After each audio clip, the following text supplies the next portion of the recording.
Welcome to the OneClass channel. My name is Andrew and I'm currently doing Stats and Maths at University of Toronto. Today we'll be going over some commonly asked mathematics questions at both the high school level and college levels. And if you need some homework help or tutoring, please check out the link in the description below.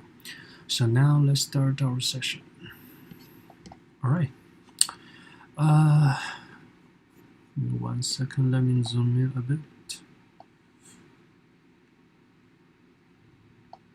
Okay,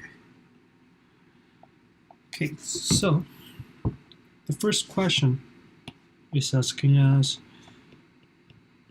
how to graph y is equal to cosine x. Alright, so in order to graph y is equal to cosine x, we need to be familiar with the properties of the cosine function.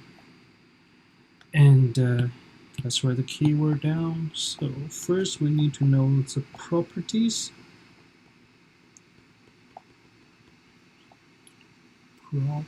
Properties of the cosine function.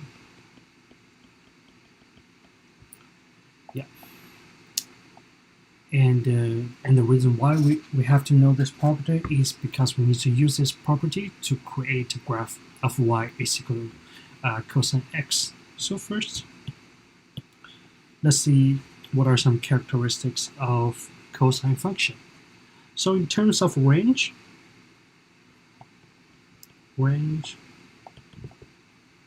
okay. Let's go to number 1. So range.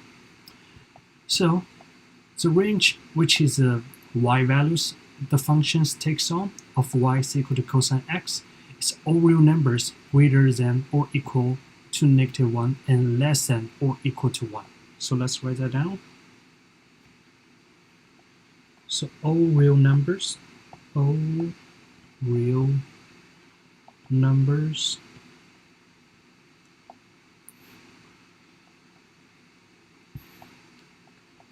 greater than or equal to -1 and less than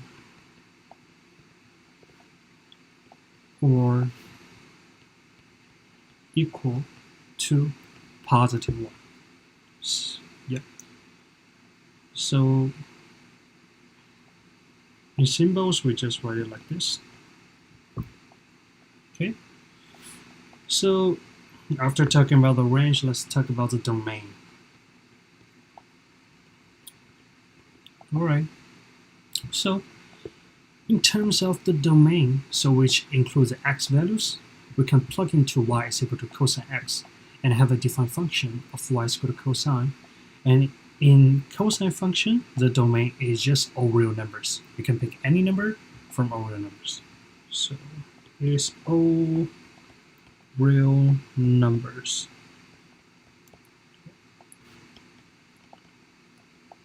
Okay. So after talking about the range and domain, let's talk about the periodic function. So periodic functions.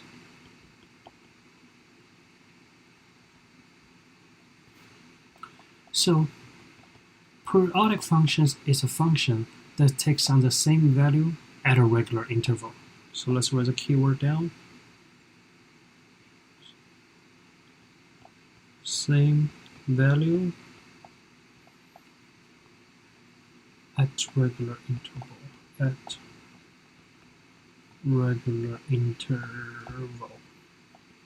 Yeah. So in other words, it's a function that repeats itself. So repeats itself. The function repeats itself after a specific period of time. And we know that cosine function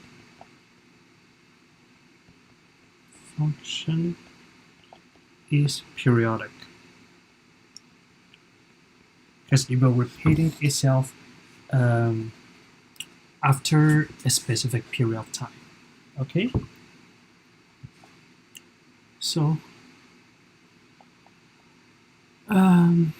yeah, so next will be the period of periodic function is the length of the interval of x values before the function repeats it to self. So now the period in cosine function is 2 pi, or you can write already entered it, so 2 pi. Yeah. Okay, so by analyzing these properties along with plotting few strategic points on the graph, so we can graph y is equal to cosine x. And because the cosine function is periodic with 2 pi, so let's highlight this word. So cosine function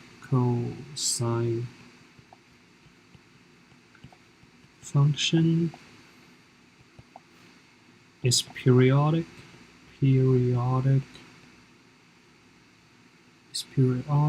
with period 2 pi, and we know that it completes one circle from x equal to 0 to x equal to 2 pi. So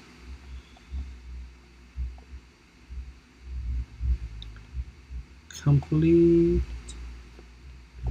a circle, cycle. So complete a cycle from x is equal to 0 to x is equal to 2 pi. Okay, and we also know the domain function of the cosine function is just all real numbers. So domains are all real numbers, and also the range.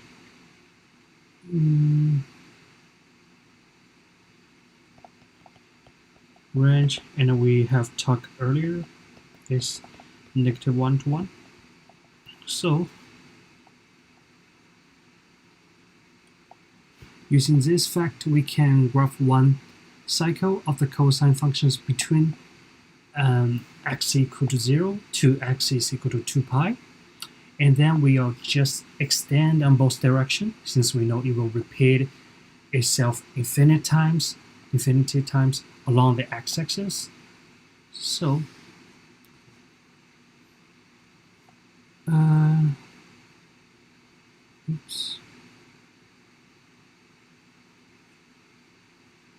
okay, so let's draw the graph first. So that's the y-axis, and our x-axis should be something like this. And now we only focus on the period 2 pi, because other than this, after drawing this the graph in 2 pi, we'll just extend on both ends. Okay, so let's call here as 2 pi. Okay, and that's 1, -1. Okay.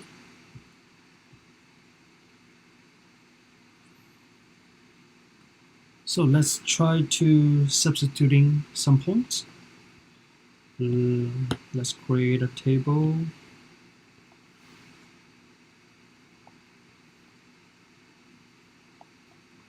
Which is x, and y is equal to cosine x. Okay, so as x equal to 0 and cosine 0 is going to be 1. And let's say x is equal to pi over 3. So y is equal to cosine pi over 3, which is cosine 60 degrees. So we have 1 over 2. So same thing, x equal to pi over 2, and y will be equal to 0. And let's say x equal to 2 pi over 3. we will have y is equal to negative 1 over 2, and when x equal to pi, cosine pi is just negative 1, and so x, let's see, 4 pi over 3, it's going to be negative 1 over 2, and 3 pi over 2, it's going to be 0, 5 pi over 3, it's going to be 1.5, 2 pi, it's going to be 1. Okay, so we have this following coordinates, and then we just plot that into our graph. So we will have something look like this.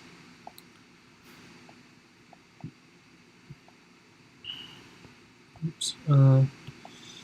I'll just make this part smaller so we can plug that into the graph. So we have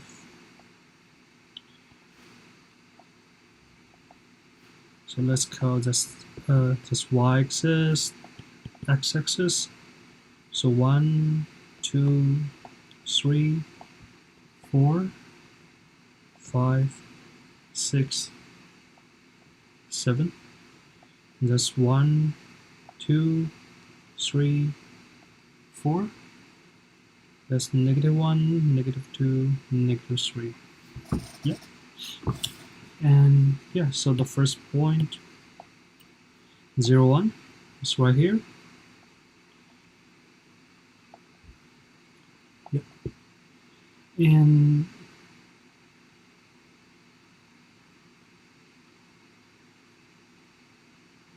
okay, and then we have what's that?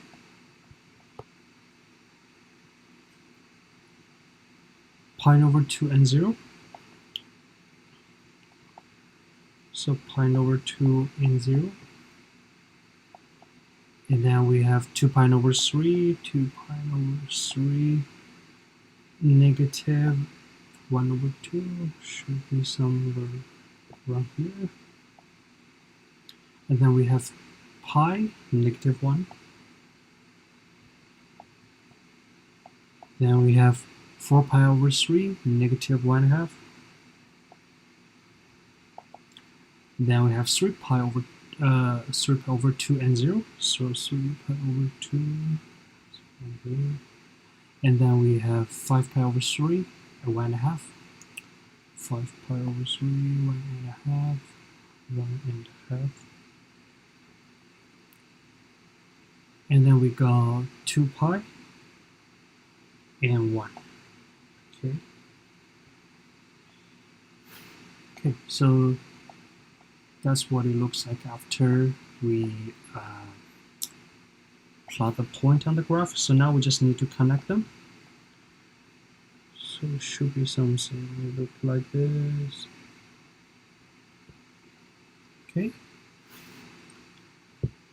Yeah, and remember, this is just the what we call one cycle of the graph of cosine x. So it's just one period of the graph y is equal to cosine x. And since we know what one period of graph looks like, so the last thing we need to do is just extend the graph in both directions. So let's write it down here. Extend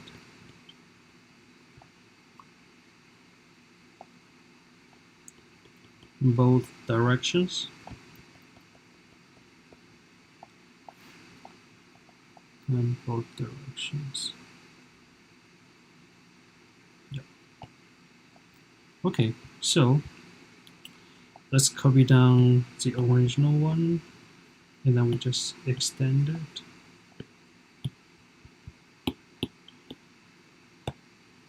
Okay, so let's just extend on both ends.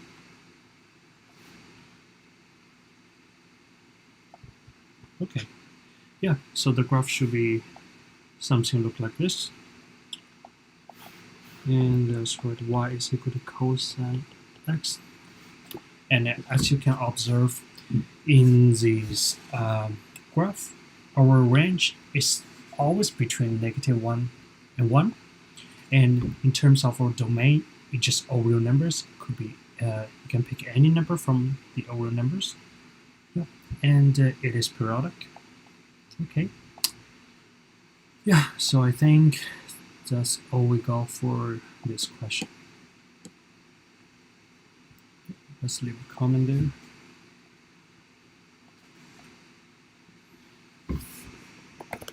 Solution is correct.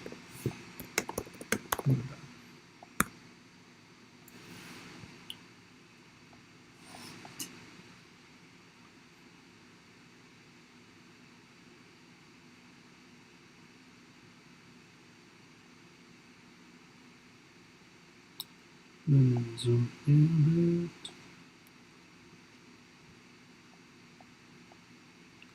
Okay. Next we have what is PMDS rule. So PMDS. Okay.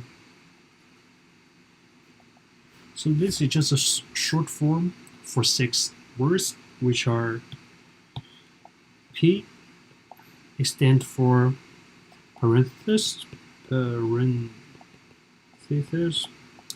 and E stands for exponent, and M stands for multiplication, and D stands for division, and A would be addition, and finally S stands for subtraction. Yeah. So know that the multiplication and division are equally important, which means whichever comes first from left to right should be evaluated first. Let me write that down there. So note multiplication and division, they are equal importance.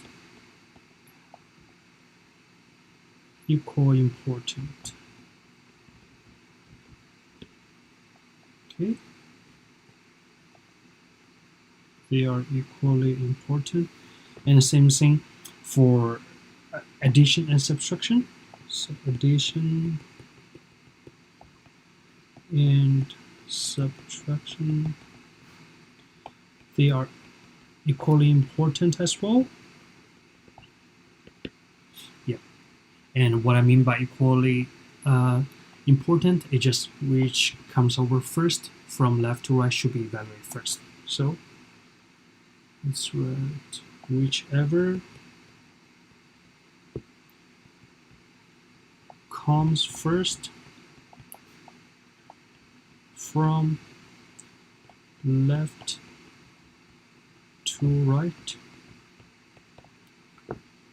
should be evaluated first. Okay.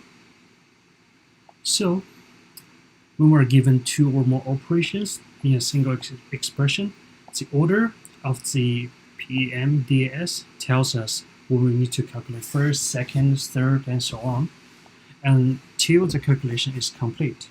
Yeah. So we always do the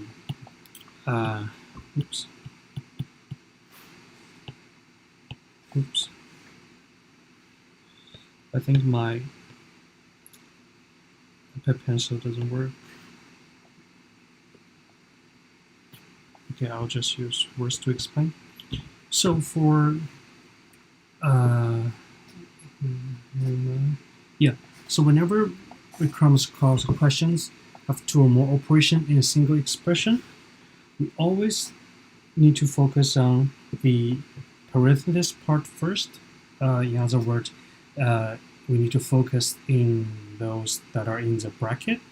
We need to solve that first, and then we will go to the exponent part, and then depends on whichever comes first. We do our multiplication or division, and then do the addition or subtraction. Still, we follow the rule of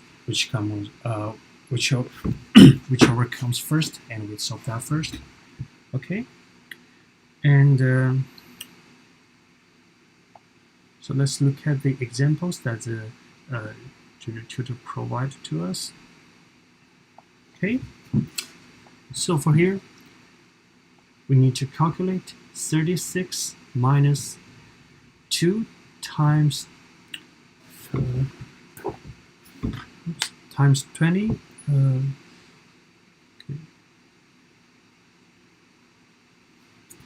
So give me 1 second.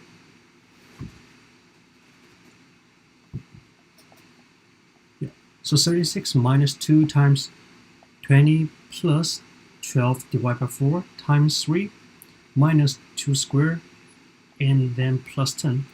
And since there's a grouping symbol, so all calculation inside the parentheses must be evaluated first. So using what we have just talked about, so we need to apply that into our expression. So evaluating the exponent inside the parentheses gives 36 minus 2 times 20 plus 12 divided by 4 times 3 minus 4, and then plus 10, because 2 squared is just equal to 4. And then we have 36 minus 2 times 20 plus 3 times 3 minus 4 plus 10. So next is a multiplication inside the parentheses, because 3 times 3 is equal to 9. So 36 minus 2 times 20 plus 9 minus 4 plus 10. So next will be the addition inside the parentheses. So it will be 36 minus 2 times 29 minus 4 and then plus 10. And then it will be the subtraction, which is 36 minus 2 times 25 plus 10. And next, to eliminate the parenthesis sign, we have to multiply 2 by 25. And because 2 times 25 is just equal to 50. So we have 36 minus 50 plus 10. And then we just evaluating the remaining expression from left to right.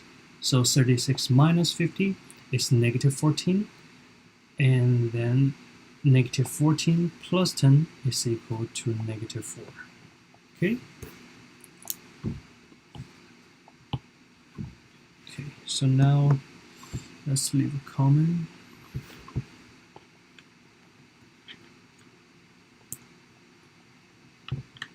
Oops. Okay.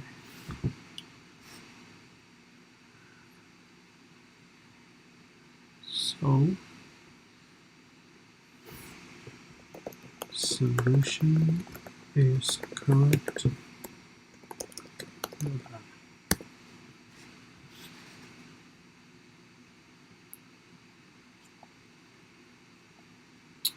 Yep, so I think those are all the questions for today. And if you enjoyed today's Q&A and would like to be notified of when we do this next, please hit the subscribe button and notification bell below. And if you would like to submit your own questions, please read the link in the description. Remember to leave a like and a comment and share this video with your friend. And this has been Andrew from